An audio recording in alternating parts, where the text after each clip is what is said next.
السلام علیکم، welcome to my channel lifestyle with Maryam. کیسے ہیں آپ؟ امید کرتی ہوں آپ سب ٹھیک ٹھاک ہوں گے، خیر خیریت سے ہوں گے اور مجھے بھی اپنی دعاؤں میں یاد رکھتے ہوں گے۔ اور تھینک یو سو مچ ہدا من کی باتیں، رقیہ کا کچن اور اسٹیچ اینڈ اسٹائل، اور رقیہ کی ریسیپی ہے شاید ان کا چینل کا نام۔ آپ لوگ سب میری ویڈیوز بڑے شوق سے دیکھتے ہیں، پلیز میری ویڈیوز کو آگے بھی شیئر کریں تاکہ میرے سبسکرائبر بڑھیں، ٹھیک ہے؟ آپ ہی سے ریکویسٹ ہے، ہم سب نے مل کے ایک دوسرے کا ساتھ دینا ہے، تو میری بھی ویڈیوز کو آگے آپ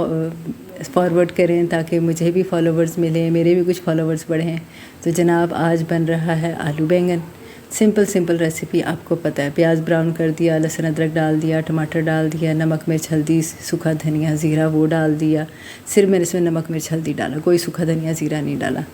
اور تھوڑا سا میں نے املی کا پانی ڈال دیا، املی کو بھگو کے رکھ دی تھی وہ ڈال دیا تاکہ تھوڑے سے کھٹے کھٹے ہو جائے۔ پھر جب یہ مسالہ بھن جائے گا تو اس میں بینگن ڈال دوں گی، بینگن میں چھیل کے بناتی ہوں تو بینگن ڈال دوں گی، بینگن میں تھوڑا سا پانی ڈال کے اس کو ہلکا سا پریشر لگا دوں گی تاکہ بینگن گل جائیں۔ ہمارے گھر میں بالکل گھلے ہوئے بینگن کھائے جاتے ہیں، اسی لیے ہم کھڑے کھڑے بینگن نہیں پکا سکتے، ہمیں اجازت نہیں ہے، تو ہم ایسے گھلے ہوئے بینگن کھاتے ہیں، تو اسی لیے میں نے آپ کو ویسے ہی بتا دیا۔ پھر جب یہ بینگن گل جائیں گے پھر ہم اس میں آلو ڈال دیں گے، آلو کو بھون لیں گے، اس میں تھوڑا سا پانی ڈال لیں گے اور پھر ہم اس کو دم لگا دیں گے اور زبردست سے آلو بینگن کھٹے کھٹے تیار ہو جائیں گے۔ تو ٹماٹروں کا استعمال اس میں زیادہ کرنا ہے تاکہ اس کی اچھی سی شکل نکل آئے۔ تو بات یہی ہے کہ کل ہم لوگوں نے بریانی کھائی، آج ہم نے سبزی کھا لی۔ تو ویسے حلیم پڑی ہوئی تھی، بیٹے کے فرینڈ کے گھر سے آئی تھی تو ہم نے بھی ان کو بریانی بھیج دی تھی، تو بچوں نے کہا کہ حلیم نہیں کھانی تو کوئی سبزی کھا لیتے ہیں، انہوں نے تو کہا تھا خالی آلو بنا دیں، تو میں نے سوچا پھر آلو بینگن بنا لیتی ہوں، ساتھ چاول بوائل کر لوں گی۔ چاول کی ویڈیو نہیں بنا سکی، گرمی بڑی ہوتی ہے، پھر میں نے کام پہ بھی جانا ہوتا ہے، میری جاب بھی ہوتی ہے، تو اس وجہ سے ذرا ویڈیو میری آدھی ہوتی ہے، کچھ میں باتیں کر جاتی ہوں بتا دیتی ہوں، اور کچھ کام میں نے نہیں کیے ہوتے تو پہلے سے ہی تو میں آپ کے سامنے کرتی ہوں، یا کچھ کام میں نے پہلے کر لیے ہوتے ہیں، تو زندگی ایسے ہی چلتی ہے۔ سیزنل میری جاب ہے، مینیج کرنا تھوڑا سا مشکل ہو جاتا ہے لیکن سب پھر مینیج ہو جاتا ہے۔ کھانا میں دوپہر میں بناتی ہوں، فٹافٹ پک کے تیار ہو جاتا ہے، تو پھر اس کا فائدہ مجھے یہ ہوتا ہے کہ میں جب واپس رات کو 8 بجے آتی ہوں نا تو پھر آ کے روٹیاں بنا لیتی ہوں، کھانا کھا لیتے ہیں، اور پھر برتن دھو کے کچن صاف کر کے چماچم کچن بند ہو جاتا ہے۔ تو آلو بینگن بن رہے تھے تو اس میں کوئی پرانی بات نہ ہو تو ایسا تو ہو ہی نہیں سکتا۔ میری جو بڑی بہن ہے جس کا میں نے آپ کو بتایا تھا کہ اس کی ڈیتھ ہو گئی ہے،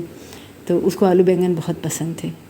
تو جب وہ آلو بینگن بناتی ہوتی تھی نا تو میرا بھائی مجھے ہمیں یہی کہتا ہوتا تھا کہ یہ کیا چیز ہے، یہ کیا سبزی بنا دی ہے، مجھے نہیں پسند۔ وہ بہت شوق سے کھاتی ہوتی تھی، توے کے اوپر فرائی کر کے آلو بینگن بنا لیے، عربی بینگن بنا لیے، میں نہیں عربی بینگن کھاتی۔ تو عائشہ باجی کو سبزیاں بہت پسند ہوتی تھیں تو وہ سبزیاں بہت بناتی تھیں۔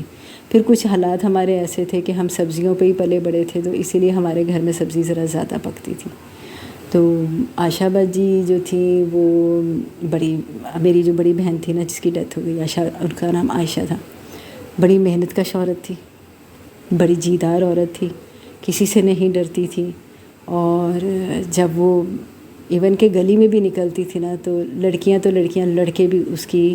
ہائٹ سے، اس کی صحت سے، اس کی دہشت سے ڈرتے ہوتے تھے، یعنی اس کی مردانہ قد و کاٹ تھا، اس کا ہاتھ پاؤں بھی چوڑے، 5'9" اس کی ہائٹ تھی، تو ماشاءاللہ وہ میری بہن بہت ٹال تھی، ہیلدی بھی بہت تھی، لیکن قسمت ایسی ہوئی، اس کے نصیب اتنے ٹھنڈے ہو گئے، یا اس کی قسمت میں ہی یہی لکھا ہوا تھا، ایک ٹائم آیا وہ بالکل ہڈیوں کا ڈھانچہ بن گئی، اور پھر اس کے بعد اس کی ڈیتھ ہو گئی۔ یہ کہانی بھی بہت لمبی ہے، سوچ رہی ہوں پھر نیکسٹ ویڈیو میں آپ کو سنا ہی دوں، لیکن تھوڑا سا ہنٹ دے دیتی ہوں کہ وہ کسی کو پسند کرتی تھی، میٹرک سے تھی، ہماری گلی میں ہی تھے، جان پہچان والے تھے، ان کو پسند کرتی تھی۔ وہ بھائی صاحب نے 5-6 سال کا لارا لگا کے وہ کوریا چلے گئے، پھر اس کے بعد وہ واپس نہیں آئے، پھر بیچ میں 7-8 سال گزر گئے، اور جب واپس آئے تو انہوں نے اپنے بڑے بھائی کی سالی کے ساتھ چھپ چھپیتے شادی کر لی، تو میری بہن کو وہ دکھ کھا گیا اور وہ منو مٹی تلے دب گئی۔ شادی تو انہوں نے کی لیکن اس شادی سے وہ میرا نہیں خیال کوئی اتنی خوش تھی، 2 بچے تھے ان کے، 2 بچے ہیں بلکہ، تو اسٹوری پھر کبھی سناؤں گی۔ تو آپ یہ آلو بینگن کی ریسیپی دیکھیں، خوش رہیں، آباد رہیں اور دعاؤں میں ضرور یاد رکھیں، اور میری بہن کے لیے ضرور دعا کیجیے گا۔ اللہ حافظ۔